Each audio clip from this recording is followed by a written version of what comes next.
आप सभी का हार्दिक अभिनंदन, इस्तकबाल, खैर मकदम आप ही के Poonam Jha study circle YouTube channel पर। प्यारे बच्चों, तो हम लोग सिलेबस के अनुसार पहला चैप्टर नंबर खत्म कर चुके हैं और दूसरा चैप्टर है सेंटेंस। तो आज हम लोग सेंटेंस की चर्चा करेंगे। लेकिन जब हम छोटा थे, स्कूल गए थे, तो हम लोग को क ख ग से सिखलाया गया। ये हिंदी में क ख ग से शुरुआत करते हैं। जब हम लोग इंग्लिश में आते हैं तो ABCD से शुरुआत होती है। तो हम थोड़ा बहुत उस पर भी प्रकाश डाल देते हैं, आपको अच्छा लगेगा, बेहतर समझ पाओगे इसको। तो आप जो लिखते हैं हम लोग ABCD, इसको क्या कहते हैं? अब P, L, X, B, R, इसको क्या कहेंगे? इसको लेटर कहेंगे। और लेटर को जब सीक्वेंस में लिखा जाता है A से Z तक, तो एग्जैक्टली इसको अल्फ़ाबेट कहेंगे। और कई अल्फ़ाबेट के जुड़ने से एक वर्ड बनता है। तो हमें लगा थोड़ा बहुत ये आपको बतलाना चाहिए। देखो बच्चों, आप फटफट देख लो, इसको मिटा के हम लोग सेंटेंस की शुरुआत करेंगे। लेकिन सेंटेंस जाने से पहले ये थोड़ा जानना जरूरी है तो 2 क्लास का, लेकिन जानो। Letter, a letter is a particular symbol used in writing. जब आपको हम कहेंगे P, तो आप इस प्रकार से P लिखते हो। R, तो आप इस प्रकार से R लिखते हो। T, आप इस प्रकार से T लिखते हो। प्यारे बच्चों, ये क्या है? तो ये वही बात यहाँ लिखा है, a letter is a particular symbol used in writing. माने लेटर एक पर्टिकुलर सिंबल है जो लिखने में प्रयोग किया जाता है। दूसरा बात, ये लेटर को जाने, जैसे A, B, E, F, P, R, S इत्यादि। फिर उसके बाद हम लोग चले आए अल्फ़ाबेट में। अब A से लेकर Z तक जो लिखते हैं एक सीक्वेंस में, उन्हें हम अल्फ़ाबेट कहते हैं। यहाँ लिखे, N alphabet is a collection of letters in a sequence. दूसरे अर्थ में कह दो, set of letters in a fixed order is called alphabet. जब हम A से Z तक श्रेणीबद्ध लिखते हैं, इस तरह से ABCDEF, इस तरह से जब हम श्रेणीबद्ध लिखते हैं, इसको हम अल्फ़ाबेट कहते हैं। फिर एक बार बतला दें, नंबर चैप्टर में आप लोग को बतलाए थे कि अल्फ़ाबेट माने होता है वर्णमाला और अल्फ़ाबेट्स माने भाषाएं। तो प्यारे बच्चों, इसको अल्फ़ाबेट कहेंगे। इनसे एक कदम आगे बढ़े, यहाँ लिखे, अब चूंकि कई अल्फ़ाबेट के मिलने से एक वर्ड बन जाता है। अब तो यहाँ लिखे हम वर्ड का पहले परिभाषित कर दिए वर्ड को, a letter and a group of letters. ये बड़ा काबिले गौर शब्द है, ए लेटर। जैसे देखो बच्चों, ए माने होता है एक। दुनिया में ए और आई दो ऐसा सिंगल लेटर है जो बिना किसी मदद से भी मीनिंग दे देता है। ए माने होता है एक और आई मतलब होता है मैं। प्यारे बच्चों, ये सिंगल है, इसके बावजूद भी इसमें एक अर्थ है। तो इसलिए मैंने यहाँ लिखा, a letter and a group of letters which give a meaning is called word. माने एक लेटर ए या आई को छोड़कर बाकी जो आपका 24 है शब्दों का समूह जो हमें सार्थक अर्थ दे, उन्हें हम वर्ड कहेंगे। जैसे देख लो, एक वर्ड लिए P, फिर E और N। अगर ये तीनों लेटर आपस में जुड़ गया तो इसका एक कंप्लीट मीनिंग निकला, पेन। पेन माने कलम। फिर इस प्रकार से हम लोग अगर लिखे B, O, K, देखो बच्चों, ये 4 लेटर आपस में जुड़ गया, बुक इट मीन्स किताब। लेकिन क्या लिखे हैं हम? A letter and a group of letters which give a meaning, अर्थ होना चाहिए। अब मान लो अगर इस पेन को आप इस तरह से NEP लिख देते हो तो ये मीनिंगलेस हो जाता है, या मान लो PNE लिख देते हो तो ये मीनिंगलेस हो जाता है, इसका कोई अर्थ नहीं है। तो I mean to say a letter and a group of letters which give a meaning is called word. तो ये 3 चीज जानना था हमें। लेटर एक पर्टिकुलर सिंबल है जो लिखने में प्रयोग में आता है। दूसरा, हम लोग अल्फ़ाबेट A से Z तक जो सीक्वेंस में लिखते हैं, श्रेणीबद्ध हम लिखते हैं, उसको अल्फ़ाबेट कहते हैं। और प्यारे बच्चों, कई लेटर के जुड़ने से एक वर्ड का निर्माण होता है। तो today we are going to have a discuss about sentence, that is our second chapter. तो चलो इसको मिटा देते हैं। ये यूं ही बता दिए हम आपको, चूंकि अब आपको यहाँ सेंटेंस समझने में थोड़ा मजा आए, सेंटेंस समझने में थोड़ा सा मजा आए। अब देखो बच्चों, यहां से हम लोग अपना दूसरा चैप्टर यानी सेंटेंस की शुरुआत करते हैं। तो जाहिर सी बात है, जो आपका दूसरा चैप्टर है सेंटेंस,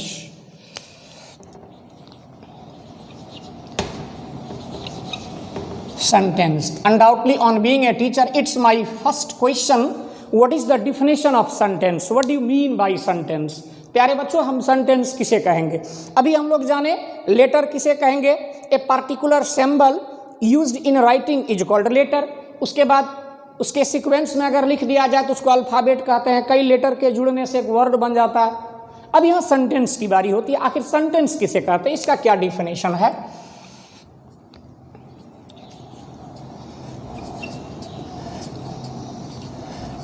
परिभाषा,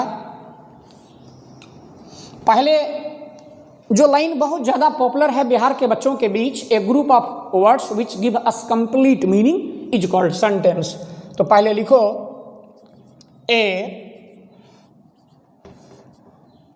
group of words which give us complete meaning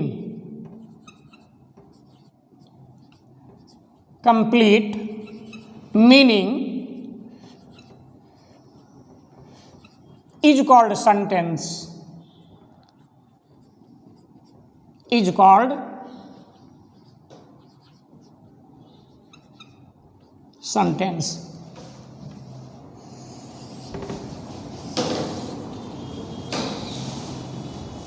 तो हम कोशिश करेंगे दो चार डिफिनेशन आपको और सुनाया जाए, समझाया जाए। प्यारे बच्चों यहाँ लिखे a group of words which give us complete meaning is called sentence. शब्दों का एक ऐसा समूह जो हमें सार्थक अर्थ प्रदान करे उन्हें हम वाक्य कहते हैं। ऑफलाइन क्लास में बच्चों के बीच कम से कम 5-6 डिफिनेशन ऑलरेडी हम डिस्कस करते हैं, 3-4 लिख देते हैं। तो एक आप में और ना लिखें तो ये मुझे भी अच्छा नहीं लगेगा, एक और लिख लीजिए।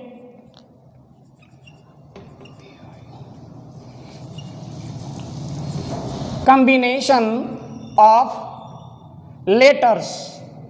अब बहुत लोगों को ये अजीब लगा होगा कि सर लेटर्स क्यों लिखे, अभी हम इसकी चर्चा करेंगे। एक शब्द देखो हम यहाँ जियो गो लिख दिए हैं, लेटर्स है, अभी इसकी हम चर्चा करेंगे, पहले मुझे लिखने दो। कॉम्बिनेशन ऑफ लेटर्स और words that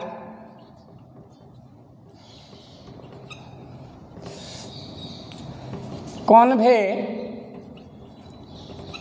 some meaning is called sentence।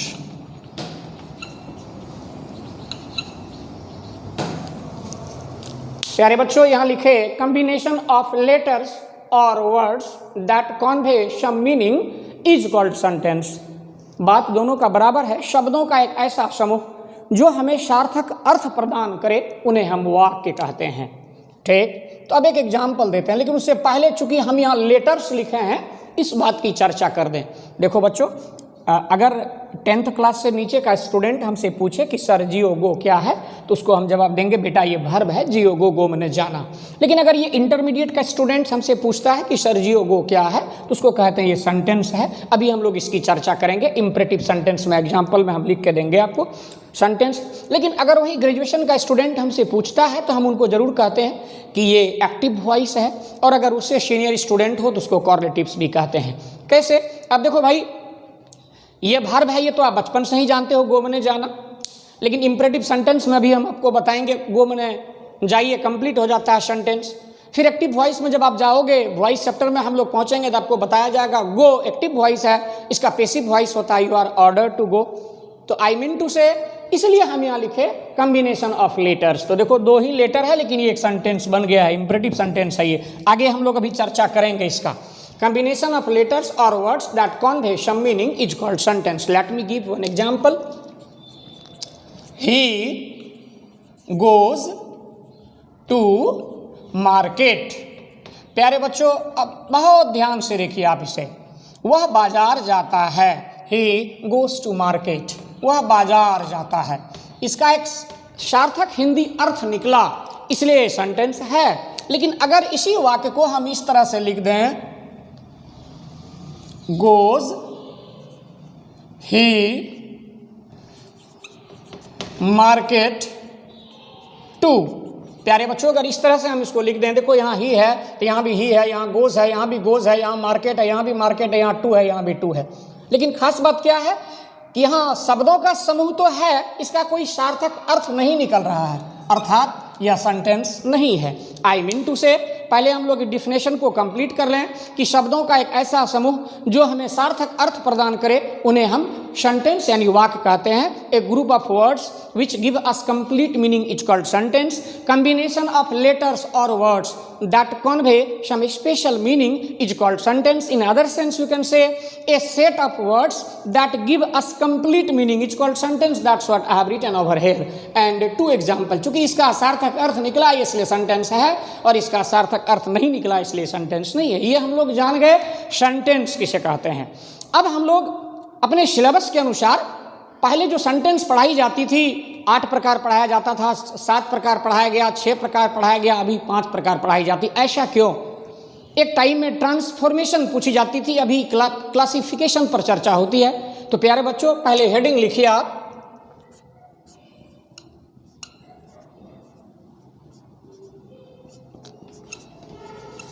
There are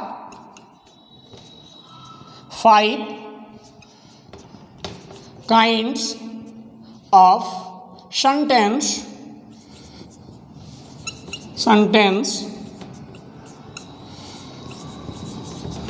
according to sense या यूज।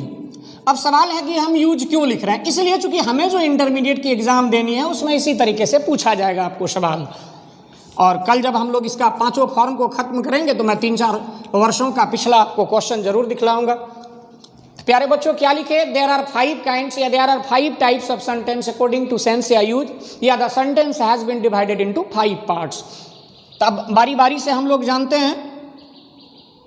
पहला assertive sentence.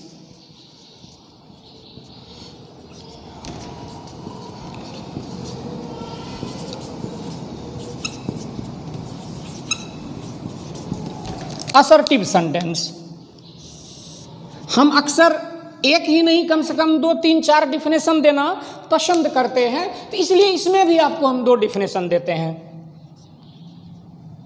A sentence that max A statement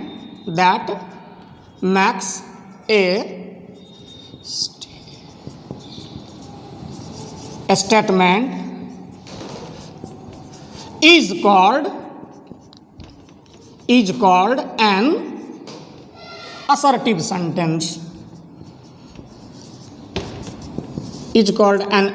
sentence. या तो आप इस डिफिनेशन का प्रयोग करें बोलने में। अगर आपसे कोई पूछे what is assertive sentence, on being a student it's your duty to give proper definition. That's what I have written. A sentence that makes a statement is called an assertive sentence. लेकिन अभी हम आपको कहे कि हम कम से कम 2 definition देते हैं तो हमें भी अच्छा लगता है, जो बच्चा को जो अच्छा लगे उसको याद करें। तो प्यारे बच्चों ये दूसरा definition, that which states or says something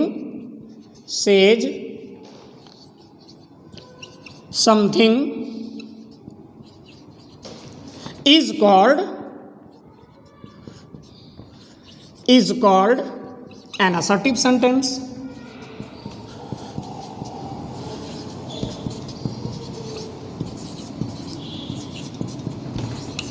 good.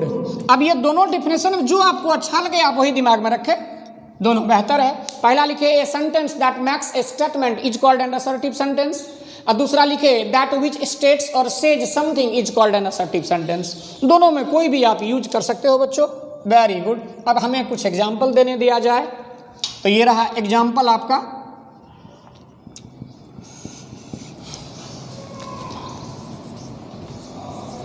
God is great, there is no room for doubt, even 1%, God is super power. That's what very first example. God is great, भगवान खुदा मालिक प्रभु ईश्वर दीनदयाल स्वामी सर्वशक्तिमान है, महान है। प्यारे बच्चों बड़ा काबिले गौर है जिन्हें हम गॉड को भगवान खुदा मालिक प्रभु ईश्वर दीनदयाल स्वामी अल्लाह परमेश्वर कहते हैं, उसका मीनिंग भी आप जानें। जी से जनरेटर, ओ से ऑपरेटर और डी से डिस्ट्रॉयर। न जिन्हें हम भगवान खुदा मालिक की संज्ञा से नवाजते हैं, कहते हैं, वो हमें जनरेट करते हैं, ऑपरेट करते हैं और अंत में डिस्ट्रॉय कर देते हैं। लेकिन अगर इसकी तुलना हम अपने माँ बाप से करें तो हमारे माँ बाप हमें जनरेट करते हैं, ऑपरेट करते हैं, कभी भी डिस्ट्रॉय नहीं करते हैं। तो मेरा उद्देश्य यही है इसे कहने के प्रति कि आप अपने माँ बाप के प्रति असीम श्रद्धा रखें, क्योंकि धरती पर अगर कोई भगवान, ईश्वर, खुदा, मालिक है तो आपके माँ बाप हैं। तो प्यारे बच्चों यहाँ देखो, गॉड इज ग्रेट। एक एग्जाम्पल और हम लिखना चाहेंगे, time is money, work is worship, बचपन से ही सुनते आ रहे हो।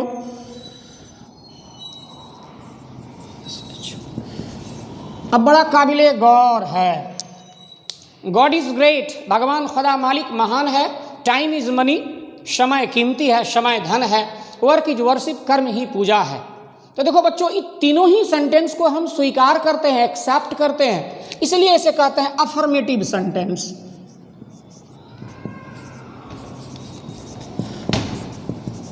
अफर्मेटिव सेंटेंस, इसको आप दूसरे स्टाइल से यस सेंटेंस भी कहते हैं, यस नो करके संबोधित किया जाता है।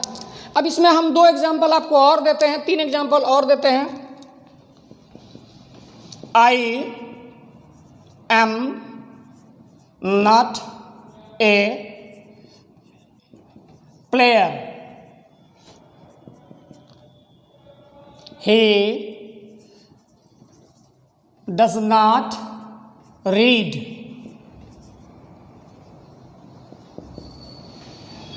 she does not sing a song, sing a song। प्यारे बच्चों, पहला example, I am not a player, मैं एक खिलाड़ी नहीं हूँ। स्वाभाविक सी बात है, मैं एक शिक्षक हूँ। I am not a player, मैं एक खिलाड़ी नहीं हूँ। ही डज नॉट रीड, वह नहीं पढ़ता है। She does not sing a song, वह गाना नहीं गाती है। खास बात क्या है, तीनों में नॉट लगा हुआ है। ये हो गया नेगेटिव सेंटेंस, ये हो गया आपका नेगेटिव सेंटेंस।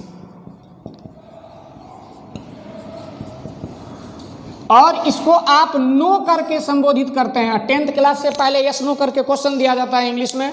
लेकिन काबिले गौर क्या है कि ऊपर का तीनों एग्जाम्पल और नीचे का ये तीनों एग्जाम्पल, छवों का छवों एग्जाम्पल अपने आप में असर्टिव सेंटेंस है। आई मीन टू से असर्टिव सेंटेंस का 2 ब्रांच होता है, अफर्मेटिव और नेगेटिव। पहले जब ट्रांसफॉर्मेशन वाली बात होती थी तो हम लोग यहीं से affirmative, negative, interrogative, interrogative, negative, WH sentence, एम्फैटिक, optative, exclamatory, इस तरह से पढ़ाया करते थे।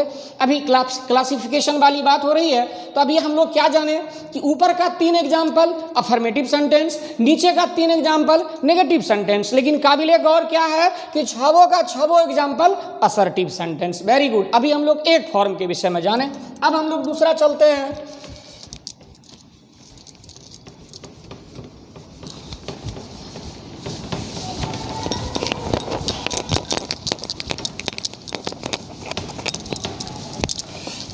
सेकेंड फॉर्म सेंटेंस का, यस सेकेंड,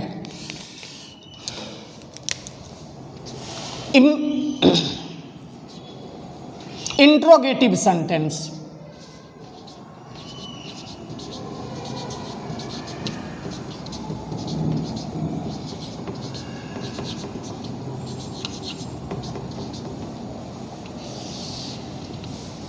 इंट्रोगेटिव सेंटेंस, प्रश्नवाचक वाक्य, जिससे प्रश्न पूछने का भाव प्रकट हो।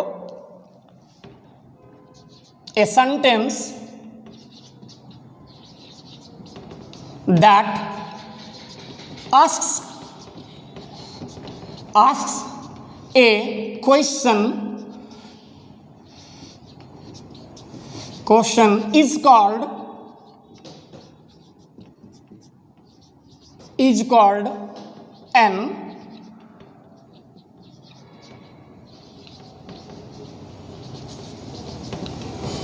interrogative sentence।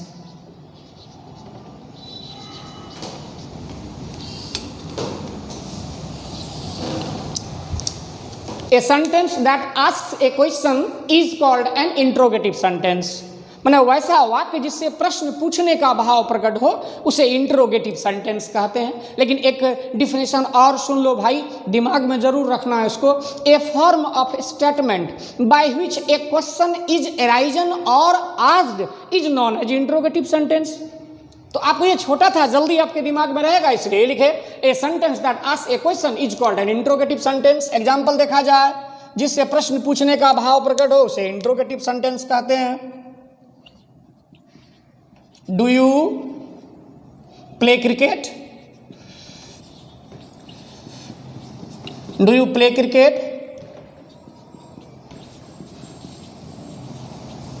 Does she help the poor?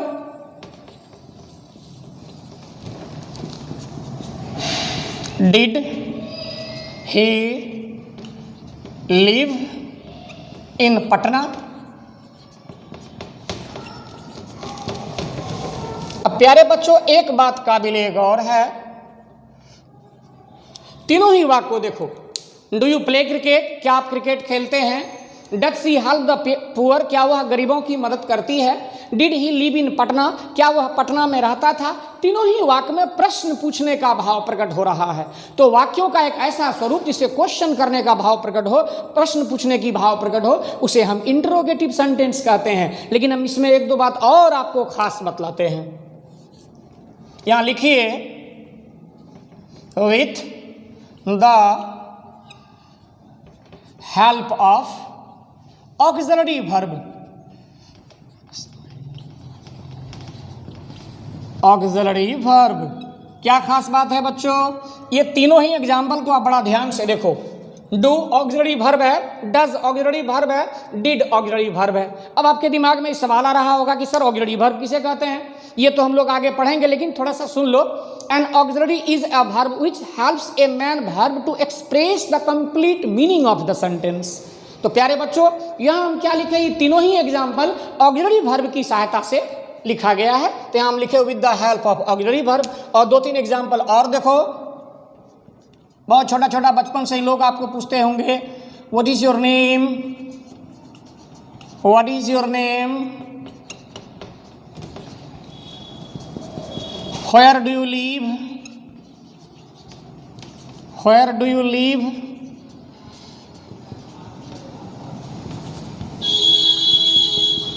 When do you go to college? When do you go to college? बड़ा खास बात है कि यहाँ तीनों एग्जाम्पल ऑक्सिलरी वर्ब की सहायता से लिखा गया है, इसलिए यहाँ लिखे with the help of auxiliary verb. और अभी जो तीनों एग्जाम्पल लिखे ये इंट्रोगेटिव प्रोनाउन की सहायता से लिखा गया है। यहाँ लिख दो with the help of interrogative pronoun. With the help of interrogative pronoun. Interrogative pronoun. प्यारे बच्चों, एक बात और आपके साथ हम खास शेयर कर लें। असर्टिव सेंटेंस सब्जेक्ट से शुरू होता है और फुल स्टॉप से खत्म हो जाता है। और इंट्रोगेटिव सेंटेंस में हम तो चाहेंगे, जी हम चाहेंगे कि सभी बच्चे इसको लिख लीजिए। इंट्रोगेटिव सेंटेंस में क्या करते हैं हम लोग? ये शुरू होता है, देख रहे हो आप, ऑक्सिलरी वर्ब से या इंट्रोगेटिव प्रोनाउन से, लेकिन खत्म होता है ये मार्क ऑफ इंट्रोगेशन से। तो इसमें हम नोट में ऐसा लिख सकते हैं कि स्टार्ट्स विथ वर्ब और एंड विथ क्वेश्चन मार्क। तो देख रहे हो वर्ब यहाँ ऑक्सिलरी वर्ब से चालू हुआ, यहाँ इंट्रोगेटिव प्रोनाउन से चालू हुआ, लास्ट में सबका ये इस प्रकार से दिया गया आपको इंट्रोगेटिव। ये हो गया आपका दूसरा interrogative sentence. A sentence that asks a question is called an interrogative sentence. Do you play cricket? Does she help the poor? Did he live in Patna? और व्हाट इज योर नेम? आपका नाम क्या है? Where do you live? आप कहाँ रहते हैं? When do you go to college? आप कब महाविद्यालय जाते हैं? प्यारे बच्चों, इस तीनों में खास बात क्या है कि WH से प्रारंभ हुई।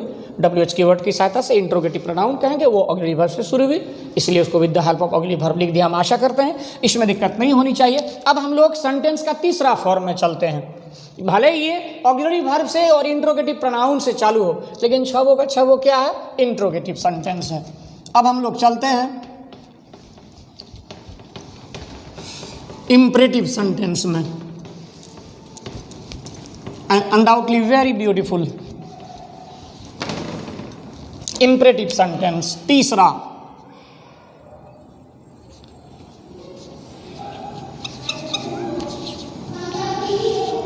Imperative sentence. इम्परेटिव सेंटेंस पहला था असर्टिव सेंटेंस, दूसरा इंट्रोगेटिव सेंटेंस, तीसरा अब इम्परेटिव सेंटेंस। अब तीसरा में देखते हैं हम लोग, ए sentence that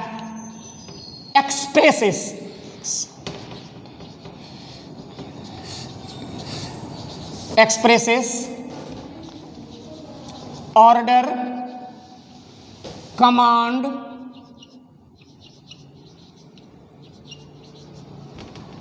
request, advice, request,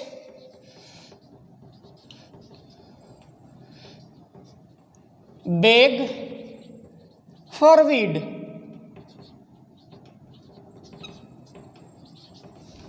is called an imperative sentence। imperative sentence। प्यारे बच्चों बहुत ध्यान से देखिए, पहला हम लोग जाने असर्टिव सेंटेंस, दूसरा हम लोग जाने इंट्रोगेटिव सेंटेंस, अब तीसरा जान रहे हैं ए सेंटेंस दैट एक्सप्रेसेस या denotes order, command, advice, request, beg, forward is called an imperative sentence. अब कुछ एग्जाम्पल अभी हम आप लोग को जब ये सेंटेंस की शुरुआत किए थे यहाँ गो लिखे थे, तो प्यारे बच्चों पहला एग्जाम्पल आपको हम दिए गो। आप कहीं बैठे हो, कोई आपको कहा गो यानी आदेश दिया आपको, सामने हम लिख देते हैं, आपको समझने में दिक्कत नहीं हो, ऑर्डर। गुड। दूसरा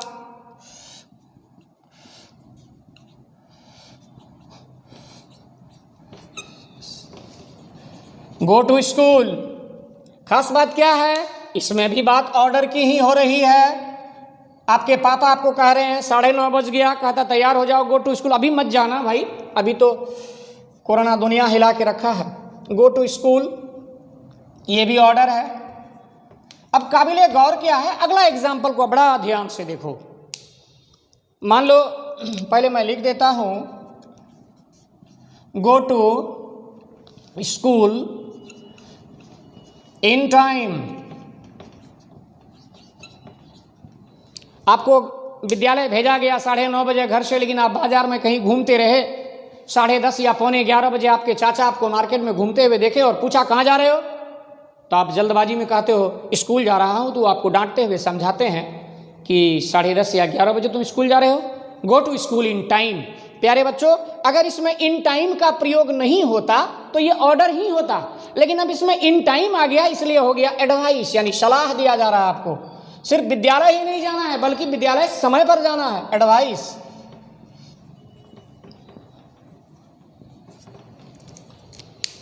अब चलिए एक एग्जांपल और, गो टू योर बैरक्स। आप अक्सर देखे होंगे पुलिस लाइन में जहां सिपाही का रहने का जगह होता है, जब कोई अधिकारी जो ट्रेनिंग देने के लिए आते हैं, जब उसकी समाप्त हो जाती है एक दिन की प्रक्रिया, उसको कहता है okay now go to your barracks. तो जो सरकारी आदेश होता है वो जनरली वहाँ कमांड होता है, तो यहाँ गो टू योर बैरक्स ये कमांड है।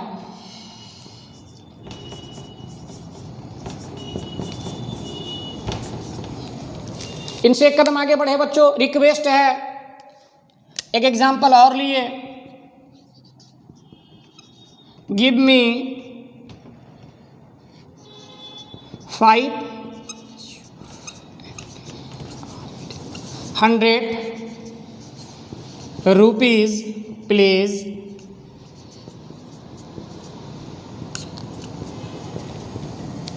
गिव मी 500 रुपीज़ प्लीज़, कृपया 500 रुपया दें। आप किसी से विनती, आरजू, निवेदन, प्रार्थना कर रहे हो, भाई ये रिक्वेस्ट हो गया।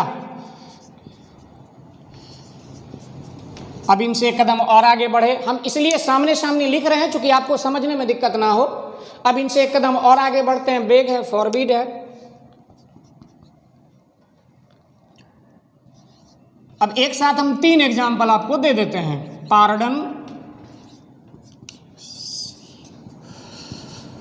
एक्सक्यूज,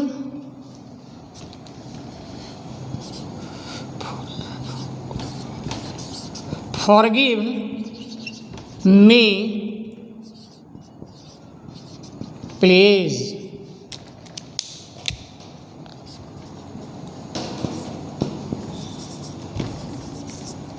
प्यारे बच्चों, इसको pardon me please, excuse me please, forgive me please, क्षमा करें आप, अगर आपसे कुछ गलती हो जाती है तो आप अपने सीनियर या आपसे जो बड़े होते हैं वहाँ हाथ जोड़कर विनम्रता पूर्वक आप क्षमा मांगते हो, तो वो एक प्रकार का बेग है। हालांकि प्लीज लगा देने से इसको रिक्वेस्ट के सेंस में भी हम रख सकते हैं। अब ये पहला गो सिर्फ एक वर्ड है, देखो लेटर, ऑर्डर हो गया गो टू स्कूल, ऑर्डर हो गया go to school in time, in time लगने से सलाह दी जा रही है वाक्य में, एडवाइस हो गया गो टू योर बैरक्स। आप शोले फिल्म में भी देखे होंगे, जब जेलर साहब आते हैं और पूरे आवाज में बोलते हैं now time is up, please stop moving, मैंने समय समाप्त हुआ, घूमना बंद कीजिए, गो टू योर बैरक्स। तो उस समय वो आदेश देते हैं जो उसके इर्द गिर्द होता है। तो यह कमांड हो गई। गिव मी 500 रुपीज़ प्लीज़, ये रिक्वेस्ट हो गया। और pardon, excuse, forgive me please, ये बेग हो गया। प्यारे बच्चों, आज हम लोग 3 फॉर्म तक आए। हम आज आपको बताए लेटर के संदर्भ में, अल्फ़ाबेट के संदर्भ में, वर्ड के संदर्भ में। उसके बाद हम लोग सेंटेंस की शुरुआत किए, यानी सेंटेंस में हम लोग पहले सेंटेंस का डिफिनेशन जाने, फिर 3 form, assertive sentence, interrogative sentence और अभी भी इम्परेटिव सेंटेंस जाने। तो अब जो अगला वीडियो सेंटेंस का होगा, हम उसमें 3-4 साल के विगत पिछला 3-4 साल का क्वेश्चन भी अपने हाथ में रखेंगे कि ये अगला 2 फॉर्म पढ़ाने के बाद वो क्वेश्चन आपको दिखलाया जाए। Thanks a lot.